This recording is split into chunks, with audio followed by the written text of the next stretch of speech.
Hello दोस्तों, मैं हरिशंकर देवांगन। आप सभी का शारदा एकेडमी सारंगगढ़ के यूट्यूब चैनल में स्वागत है। तो आज मैं लेकर के आया हूं, आज हुए मंडी उप निरीक्षक के पेपर के हिंदी और अंग्रेजी के व्याख्यात्मक आंसर्स। तो हम ये देखेंगे कि अंग्रेजी के जो 8 प्रश्न आए हैं और हिंदी के जो 8 प्रश्न आए हैं उनके कौन कौन से आंसर होंगे।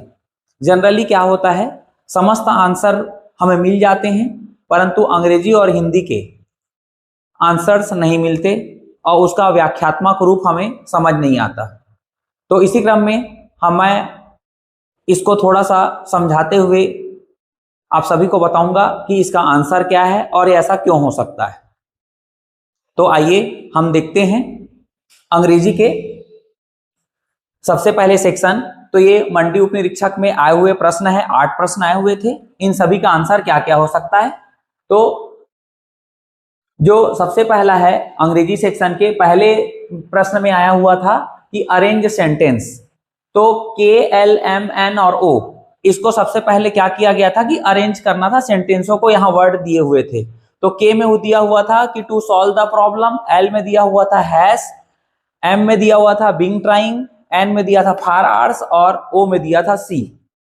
तो सभी जानते हैं जब हम टेंस के लिए बनाते हैं सेंटेंस तो सबसे पहले टेंस का एक फॉर्मल रूप होता है सब्जेक्ट, वर्ब और ऑब्जेक्ट, ये होना चाहिए। तो सब्जेक्ट इन पूरे में KLMNO में पूरे में सब्जेक्ट में सी है, तो O सबसे पहले आएगा। ठीक है, सी के बाद हमको चाहिए हेल्पिंग वर्ब चाहिए या मेन वर्ब भी चलेगा।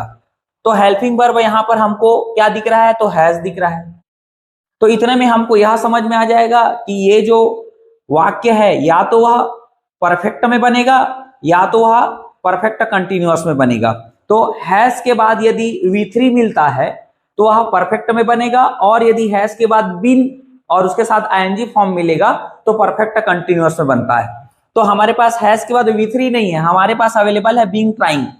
इसका मतलब यह है कि ये जो प्रश्न है ये परफेक्ट कंटिन्यूअस के हैं। तो परफेक्ट कंटिन्यूअस में क्या होता है, subject plus helping verb plus been plus verb का ING form plus other things plus since या फॉर प्लस अदर। तो इसमें क्या बन जाएगा, ये रहा पहला सी लगेगा, ये फर्स्ट नंबर में लगेगा, सी के बाद ये दूसरे नंबर में लगेगा, ये तीसरे नंबर में लगेगा, ये अदर थिंग्स है टू सॉल्व द प्रॉब्लम ये चौथे नंबर पर लगेगा, और फॉर और ये 5वें नंबर पर लगेगा। क्योंकि परफेक्ट कंटिन्यूअस टेंस में सिंस और फॉर प्लस टाइम होता है, तो यहां फॉर लगा हुआ है, फॉर के साथ आर्स है। इस प्रकार इसका आंसर निकलेगा OLMKN। ये हमने सेंटेंस को अरेंज कर दिया। आगे देखते हैं दोस्तों, इसमें हुआ था वन हु नोइंग एवरीथिंग, जो सब कुछ को जानता है उसे क्या बोलते हैं। ये 1 वर्ड के क्वेश्चंस हैं। तो ये 1 वर्ड के क्वेश्चंस मैंने बहुत बार कराए हैं आप लोगों को, यहां मैं एनी टाइम कराते ही रहता हूं, और उस कराए हुए में से यहां से 2 ठो आ चुका है। तो मैं बार बार बोलता हूं कि इंग्लिश यदि करना है और हिंदी यदि करना है तो आप सबसे ज्यादा इंग्लिश के लिए सिनोनिम्स आपको याद होने चाहिए, हिंदी के लिए आपका शब्दकोश तगड़ा होना चाहिए। तो यहां पर ओमनी प्रेजेंट है, ओमनी प्रेजेंट, प्रेजेंट मतलब ये समझ जाना कि उपस्थित होना, और ओमनी मतलब सब जगह, जो सब जगह रहे, जो सब जगह रहे वो मतलब ओमनी प्रेजेंट है। इसका मतलब कि क्या, जो सब जगह रहे मतलब परमेश्वर, जगदीश्वर, जो हर जगह है, एक एक कण में उपस्थित है, उसका मतलब ये है ओमनी प्रेजेंट का। ओमनिसाइंट मतलब जो है हर चीज को जानने वाला, सर्वज्ञ, सर्वज्ञानी, हर चीज को जानने वाला, ये इसका आंसर है। वन हु नोइंग एवरीथिंग, तो ओमनियस्ट जो है ये इसका आंसर होगा, बी इसका आंसर है। ठीक है, ओमनीपोटेंट, तो ओमनीपोटेंट मतलब सर्वशक्तिमान, जो सर्वशक्तिशाली है उसे ओमनीपोटेंट बोला जाता है। और ऑप्टिमिस्ट, ऑप्टिमिस्ट मतलब आशावादी। यहां ऑप्टिमिस्ट मतलब आशावादी। अगर ये आपको पता होता, ऑप्टिमिस्ट अगर आशावादी आपको समझ में आ जा रहा था तो आपसे एक और प्रश्न बन जाता। कहां से, तो यहां पर देखो, यहां दिया हुआ है एंटोनिम्स मैच करने के लिए। एंटोनिम्स मैच में यहां पर दिया हुआ है ऑप्टिमिस्टिक, ऑप्टिमिस्टिक, और यहां भी है ऑप्टिमिस्ट। तो ऑप्टिमिस्ट मतलब आशावादी, तो यहां पर भी ऑप्टिमिस्टिक मतलब आशावादी। तो सीधा सीधा हमको एंटोनिम्स फाइंड आउट करना है, तो आशावादी का निराशावादी कर देना, ये पेसिमिस्टिक इसका निराशावादी इसका आंसर हो गया, ये इसका आंसर हो गया। तो फिर यहां से मैच मारते। हॉस्टाइल, हॉस्टाइल मतलब हमको पता है कि हॉस्टाइल मतलब होता है शत्रुता, जो शत्रु कर ले, मतलब दुश्मन, क्लियर है। तो ये रहा क्या, शत्रुता इसका मतलब।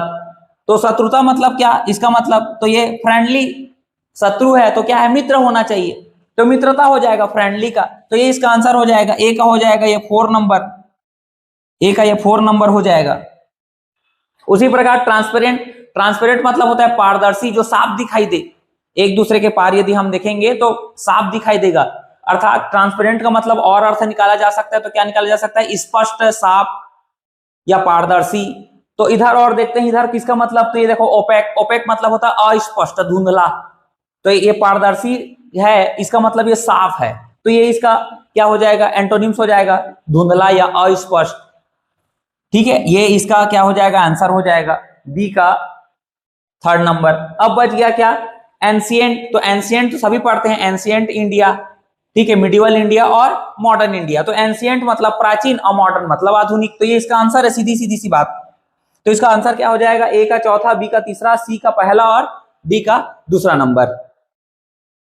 तो सेम टू सेम रिलेट करके एक प्रश्न से दूसरे प्रश्न यहां से बन सकते थे। उसी प्रकार एक प्रश्न आया हुआ था, I saw dash one eyed man yesterday, मैंने कल एक आंख वाला आदमी देखा, ठीक है। तो यहां पर देखो, यहां पर क्या भरना था, आर्टिकल्स, तो आर्टिकल्स यहां भरना था, तो आर्टिकल्स में ए एन द और नो आर्टिकल्स दिया हुआ है। तो सबसे पहले हम यहां देखेंगे आर्टिकल्स का एक रूल होता है, यहां वन है, मतलब या तो ए आ सकता है या तो अन आएगा। द कब के केस में आएगा, जब कोई स्पेसिफिक बात होगी तब द आएगा, यहां कोई स्पेसिफिक बात नहीं है। मैंने भाई एक आंख वाला देखा, तो एक आंख वाले तो बहुत लोग रहते हैं, तो एक आंख वाला व्यक्ति जो है वो स्पेशल नहीं है। अगर वो होता, एकदम स्पेशल होता, तो हम उसके सामने द लगा देते, तो द तो लगेगा नहीं।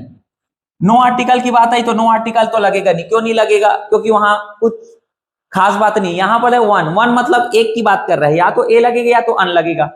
तो ए और अन में क्या कॉन्सेप्ट रहेगा, तो ए और अन में ये कॉन्सेप्ट है कि यहाँ जो वन है, वन क्या किस हिसाब से रीड किया जा रहा है, हिंदी के हिसाब से रीड किया जाता है। अगर हिंदी के स्वर आया तो अन लगेगा, और हिंदी का व्यंजन आया तो ए लगेगा। तो यहां पर देखो ओ है, आई ए ओ आई यू, ये नहीं होगा, आई ई ओ आई यू से हमको मतलब नहीं है, हमको हिंदी के स्वर और व्यंजन से मतलब है। तो यहां इसको जब हम रीड करते हैं तो हिंदी का क्या आ रहा है, व्यंजन आ रहा है, तो हिंदी का व्यंजन आ रहा है, तो इसमें क्या लगेगा, ए लगेगा, ए लगेगा इसमें ए। अगर स्वर आता यहां पर रीड करने पर तो अन लगाते, तो इसका आंसर है ए। उसी प्रकार ये 4 नंबर में वॉइस बनाने के लिए दिया था, जो दिया होता एक्टिव वॉइस दिया हुआ था, उसको पैसिव वॉइस में बनाना था। तो पैसिव वॉइस में इसको बनाना है, इसको कन्वर्ट करना है। तो ये क्या हुआ है, एक्टिव वॉइस में दिया हुआ है my father writes a letter, ये किसमें है, प्रेजेंट सिंपल में है, क्योंकि यहां देखो V5 का प्रयोग किया गया है, ये V5 राइट्स V5 का प्रयोग किया है, तो प्रेजेंट सिंपल का है, तो प्रेजेंट सिंपल का रूल लगा देना है और इसका बना देना है। तो क्या बनेगा इसका, a story is written by my father, ये इसका आंसर होगा। जो भी इसका आंसर होगा, आप ए बी सी डी आप अपने सेट के हिसाब से देख सकते हैं उसको। A story is written by my father, ये इसका क्या हो जाएगा, वॉइस चेंज हो जाएगा।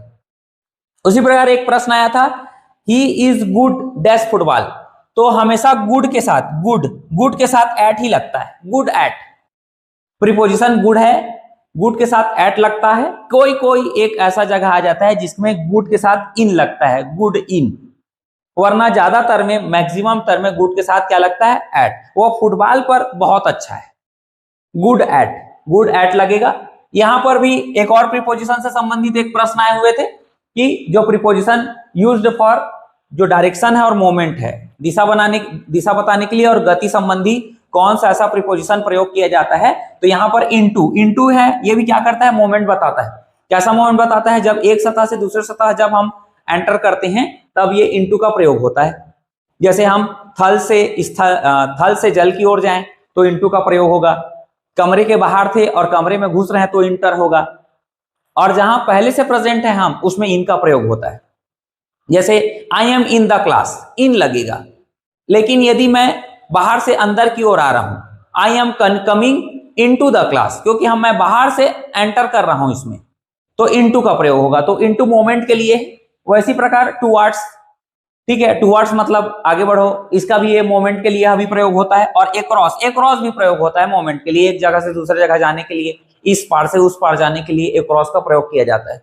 परंतु जो एमंग है, एमंग सबके लिए होता है, सबके लिए, ये फॉरवर्ड वाला नहीं है, ये 2 से अधिक लोगों के लिए एमंग का प्रयोग किया जाता है, ठीक है। इसी के सापेक्ष होता है एमंगेस्ट, एमंग, और एक और होता है एमंगेस्ट होता है, एमंगेस्ट। ये दोनों में बस इतना अंतर है कि एमंग जो है वो AEIOU को छोड़ करके जितने भी शब्द आते हैं उसके सामने एमंग लगता है, और ऐसे अंग्रेजी के शब्द जो स्वर से चालू होता है, AEIOU स्वर से चालू होता है, उसके सामने एमंगेस्ट का प्रयोग किया जाता है। दोनों का प्रयोग 2 से अधिक के लिए किया जाता है। तो ये जो अमंग है, यह डायरेक्शन और मोमेंट के लिए प्रयोग नहीं किया जाता। तो इसका जो आंसर है वो आंसर है JKL। उसके बाद लास्ट प्रश्न आया था असर्शन और रीजन से। असर्शन में दिया था डायरेक्ट स्पीच, तो डायरेक्ट स्पीच में दिया है she said I am reading a book, जिसको बोला था कि इनडायरेक्ट बनाने के लिए बनाएंगे हम क्या, she said that she was reading a book. ये पूरा का पूरा असर्शन था कि डायरेक्ट स्पीच अगर ये है तो इनडायरेक्ट हम ऐसा बनाएंगे। रीजन क्या बताया था, रीजन इसने बताया कि यदि डायरेक्ट स्पीच प्रेजेंट में है तो इनडायरेक्ट स्पीच जब उसको बनाएंगे तो पास्ट में बन जाएगा। कब, जब ये रिपोर्टेड स्पीच जो है वो रिपोर्टेड स्पीच किस में रहे, पास्ट में रहे तब। तो ये सही है, क्योंकि यदि रिपोर्टेड स्पीच पास्ट में है तो जो रिपोर्टिंग स्पीच है उसको बदलना ही पड़ेगा। और अगर रिपोर्टेड स्पीच प्रेजेंट में है, ये प्रेजेंट होता, सी सेज होता, तो फिर इसको बदलने की आवश्यकता नहीं होती, टेंस में नहीं बदलाव होता किसी प्रकार का। तो यहां पर देख करके हम इसको बदलते हैं। तो बिल्कुल ये यहां पर है, इसलिए यहां एम जो था प्रेजेंट में था वो वाज में कन्वर्ट हो गया, अर्थात पास्ट में कन्वर्ट हो गया है।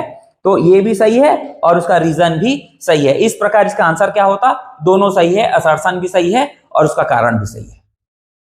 आइए अब हम आगे देखते हैं हिंदी के क्या क्या आंसर हो सकते हैं। आइए आगे बढ़ते हैं हिंदी की ओर। तो हिंदी में प्रश्न आया हुआ था कि ये था, उसको क्या करना था, हमको अरेंज करना था। के में दिया हुआ था आशुतोष, एल में शूलपाणी, एम में पशुपति, एन में चंद्रचूड़ और ओ में इंदुशेखर, और उसे हिंदी के वर्णमाला के क्रम के आधार पर हमें सज्जा माना था। तो हिंदी के वर्णमाला को मैंने सबसे पहले लेटर लिख दिया है कि जो आशुतोष है, आशुतोष का अ, शूलपाणी का स, और पशुपति का प, चंद्रचूड़ का च और इंदुशेखर का ई। तो ये अ आ इ ई उ ए आई ओ और अंग आहा, फिर का खा गा घा अंगा चा छा जा झनिया टा ठा डा ढाणा ता था दा धना प प प प म या र ल व सा सा सा सा सा छात्र ज्ञा सा ज्ञा और लास्ट में स्रा।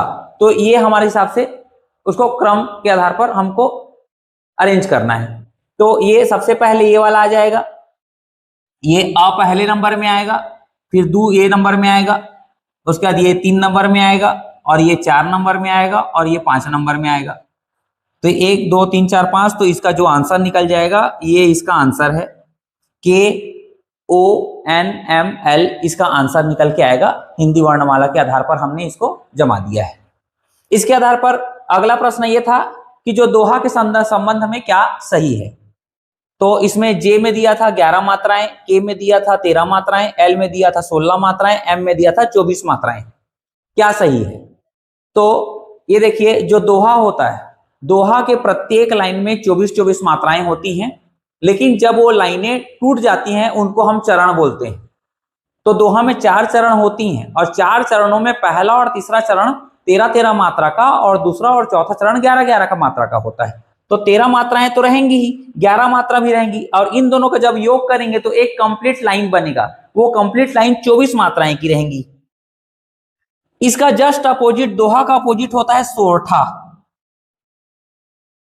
सोरठा, तो सोरठा में पहले और तीसरे चरण में 11-11 मात्राएं, और दूसरे और चौथे चरण में 13-13 मात्राएं होती हैं। तो पहले 11 और फिर 13 सोरठा में, जबकि दोहा में पहले 13 फिर 11 रहता है, लेकिन जब दोनों को योग करेंगे तो 24 होगा। तो जो दोहा वाला आंसर है उसका आंसर रहेगा जे, के और एम। ये इसका आंसर होगा, जे, के और एम इसका आंसर है। उसी प्रकार एक प्रश्न आया था जो व है, व जो ध्वनि है उसका उच्चारण स्थान कहां से होता है? तो जो व होता है उस व के लिए हमें ओंठ की जरूरत पड़ती है और साथ ही साथ दांत से जो जिह्वा होती है वो टकराती है। ओंठ भी टच करता है, अपर ओंठ और लोअर ओंठ दोनों का दोनों टच करता है, और साथ ही साथ जो जिह्वा होती है वो दांत जाकर के टकराता है। तो वह जब बोलते हैं तो हमको दांत और ओंठ दोनों की आवश्यकता होती है, इसलिए इसको बोलते हैं दंतोष्ठ ध्वनि या दंतोष्ठ व्यंजन कहा जाता है वह को। तो इसका आंसर होगा दंतोष्ठ। उसी प्रकार ये आया था, मुहावरे को क्या करना था? सुमेलित करना था। इधर मुहावरे दिए थे, इधर अर्थ दिए थे। तो जैसे पहला मुहावरा दिया है, आठ आठ आंसू रोना। आठ आठ आंसू रोना मतलब इतना ज्यादा रो रहा है, रो रहा है, रो रहा है, बार बार कोई चीज को याद कर करके रो रहा है, तो उसका मतलब सीधा सीधा पछतावा हो रहा होगा उसको, तभी वो बहुत ज्यादा रो रहा है। तो आठ आठ आंसू रोना मतलब क्या? पछतावा होना, पछतावा हो रहा है, बार बार याद करके रो रहा है। घड़ों पानी पड़ जाना, घड़ों पानी पड़ जाना मतलब कि क्या? पसीना एकदम बहुत ज्यादा फूट रहा है, पानी इतना पानी पानी हो गया बहुत ज्यादा, तो हमने सामने वाले को क्या कर दिया है? शर्मिंदा कर दिया, तभी वो बहुत ज्यादा पानी पानी हो गया है। तो क्या? पसीना फूट गया उसका, शर्मिंदा कर दिया इसलिए पसीना फूट गया, पानी पानी हो गया, तो बहुत ज्यादा शर्मिंदा हो गया, इसलिए घड़ों पानी पड़ना उसका क्या हो जाएगा? आंसर हो जाएगा। उसके बाद डंका बजाना, डंका बजा बजा के कोई चीज को इतना ज्यादा बता दे रहे हैं, चाहे वो अच्छी बात हो चाहे वह बुरी बात हो, मतलब उसको फेमस कर दे रहे हैं। तो सीधा सीधा डंका बजाने का मतलब ख्याति होना, उतना उसको प्रसिद्ध कर दे, उसको ख्याति दे दे रहे हैं, तो उसका क्या हो जाएगा? डंका बजाने का अर्थ हो जाएगा। और एक गुलर का फूल, गुलर का फूल एक ऐसा फूल होता है जो बहुत ही दुर्लभ होता है, मिलता ही नहीं है गुलर का फूल। तो गुलर का फूल का मतलब सीधा सीधा दुर्लभ वस्तु उसका आंसर हो जाएगा। तो ये इसका आंसर है, आठ आठ आंसू रोना का पछतावा होना, घड़ों पानी पड़ जाना का बहुत शर्मिंदा होना, डंका बजाना का ख्याति होना, और गुलर का फूल मतलब दुर्लभ वस्तु, ये इसका आंसर है। उसके बाद अगला प्रश्न ये आया था, असर्शन वाले कथन और कारण आए थे। तो कथन में, और ये रीजन था आर, तो कथन में दिया था, जिन स्वरों की उत्पत्ति किन्हीं दूसरों स्वरों से नहीं होती उसे मूल स्वर कहते हैं। और दूसरा है कारण में, आ, ई, ए, ऐ, ओ, औ मूल स्वर है। तो ये बात तो सही है कि जिन स्वरों की जो उत्पत्ति है उनके लिए किसी दूसरे स्वरों की आवश्यकता नहीं होती, वो स्वतंत्र होते हैं, वो मूल स्वर होते हैं। अब मूल स्वरों से मिलकर करके दीर्घ स्वर और संयुक्त स्वर बनते हैं। ठीक है, तो मूल स्वर, ये तो जो कथन है वो सही है। उसके बाद बोल रहा है कि अ, ई, ए, ऐ, ओ, औ ये सब, तो ये जो आ है वो आ और आ से मिलकर के बना है, ये जो ई है वो छोटा ई और छोटा ई से मिलकर बना है। ठीक है, ये जो ए है वो आ और ई से मिलकर बनना है, आ और ई से मिलकर बना है। ठीक है, और उसके बाद ये वाला जो ए है वो आ और ए से मिलकर बना है। तो कुल मिलाकर के ये क्या है? ये जो है, ये और ये सजातीय स्वर हैं, और ये जो जितने हैं ये विजातीय स्वर हैं। ठीक है, संयुक्त स्वर की श्रेणी में इसको लिया जाता है। तो ये कुल मिलाकर के मूल स्वर तो है नहीं, ये टोटल गलत है। तो कुल मिलाकर इसका क्या सही आंसर होगा? केवल कथन सत्य है, कारण असत्य है। उसी प्रकार काली मिर्च में कौन सा समास है ये बोला गया है। तो काली मिर्च, मिर्च कैसा है? काला है, काला है मतलब उसकी विशेषता बता रहा है। विशेषता बताने के लिए एकमात्र समास हमारे पास है कर्मधारय समास, जो विशेषता बताता है। तो कैसे विशेषता बताया? समान आधार पर। तो एक प्रकार से तत्पुरुष जो समास होते हैं उसको हम दो तरीके से पढ़ते हैं, एक अधिकरण तत्पुरुष समास और एक समानाधिकरण तत्पुरुष समास। तो अधिकरण तत्पुरुष समास के अंतर्गत हम 7 अधिकरण देखते हैं, 6 अधिकरण के तहत पे हम देखते हैं कि ये क्या समास है। उसके बाद समानाधिकरण के अंतर्गत हम विशेष करके 2 और समास देखते हैं, एक कर्मधारय समास, एक द्विगु समास। ठीक है, तो एक्चुअल में ये इसका आंसर क्या होना चाहिए? कर्मधारय समास इसका आंसर होना चाहिए। लेकिन चूंकि कर्मधारय समास किसके अंतर्गत है? तो तत्पुरुष समास के अंतर्गत आता है, तो इसका आंसर तत्पुरुष समास भी लिया जा सकता है, क्योंकि तत्पुरुष समास के अंतर्गत समानाधिकरण तत्पुरुष समास होता है। और समानाधिकरण के आधार पर जब उपमा और उपमेय में आपस में समानता के आधार पर हम समास लगाते हैं उसे हम बोलते हैं कर्मधारय समास। तो कर्मधारय समास किसका पुत्र है? तो तत्पुरुष समास का एक पुत्र है। ठीक है, और सामने पद, कर्मधारय समास का सामने पद यदि संख्या हो जाता है वो द्विगु समास कहलाता है, अर्थात द्विगु समास कर्मधारय समास का एक प्रकार का पुत्र है। तो इसका आंसर कर्मधारय समास हो सकता है, और अगर बड़ा लेवल में यदि लिया जाए तो इसका आंसर तत्पुरुष समास भी हो सकता है, क्योंकि तत्पुरुष समास के अंतर्गत कर्मधारय आते हैं इसीलिए। तो इसका बेटर आंसर मेरे हिसाब से तत्पुरुष समास होना चाहिए, इसका बेटर आंसर है। ठीक है, इसका बेटर आंसर तत्पुरुष समास है। अगर एकदम स्पेसिफिक बात किया जाए तो इसका आंसर कर्मधारय समास है। आगे देखते हैं लास्ट प्रश्न, कवि शब्द का स्त्रीलिंग क्या है? तो बहुत लोगों ने बोला होगा कवियत्री, इसको लगाया होगा, जबकि ये आंसर नहीं है, ये आंसर नहीं है। इसका स्त्रीलिंग होता है कवयित्री, ये रहा। इसको मैंने एग्जाम में भी कह रहा था, क्लास में भी कराया है, ठीक है, इमला में भी इसको कराया था। तो ये कवयित्री इसका क्या होता है? स्त्रीलिंग होता है, कवियत्री नहीं होता, जबकि लिखने वाले कवियत्री लिख देते हैं, लेकिन इसका सही जो स्पेलिंग है वो है कवित्री। तो इस प्रकार हमने हिंदी और अंग्रेजी के व्याख्यात्मक शैली के रूप में हमने मंडी उप निरीक्षक के आज हुए एग्जाम का आंसर देखा है। अगर आप सभी को ये वीडियो पसंद आया होगा तो वीडियो को लाइक कीजिए, शेयर कीजिए और चैनल को सब्सक्राइब कीजिए। धन्यवाद।